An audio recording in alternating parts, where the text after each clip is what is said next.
Друзья, Даниил Медведев. Дань, я хотела начать интервью вот с этого. Такой прям морально тяжелый матч. Много моментов, которые наверняка в хайлайтсы попадут.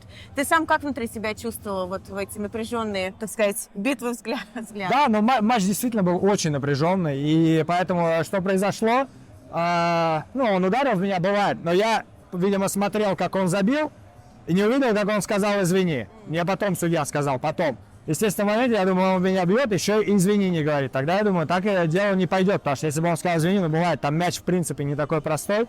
И иногда бывает, что бьешь в соперника, но как бы тоже можно «извини» в глаза иногда сказать, но не знаю, будет ли потом какое-то продолжение. С моей стороны, я ему сказал, поэтому мы у Сетки пожали руки, что я не услышал, как ты сказал «сори», он сказал мне, что он сказал «сори», мы пожали руки, я надеюсь, что на этом закончено.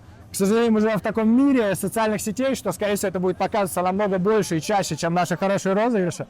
Что поделать? Трансляции не было ссоры, поэтому я акцентировала на этом. Да. Вот я тоже не увидел. Видишь, как бывает. Чем ты сегодня можешь собой гордиться? Наверное, выдержкой, потому что матч был очень тяжелый, брейкпоинты, ветрено. Скажем так, тяжело было поймать какой-либо ритм, как это часто бывает в Индиан Уэлсе. А еще и он так играет, что он не дает тебе ритма, в этом и состоит его игра тоже. Поэтому рад, что до конца сумел сохранить концентрацию и в итоге победить. Расшифруй, пожалуйста, когда твой соперник настолько меняет ритм, очень много пилит, мы видели, какие розыгрыши у вас были затяжные, на человеческий язык, как с этим справляться? Что нужно было тебе именно делать с твоей же игрой?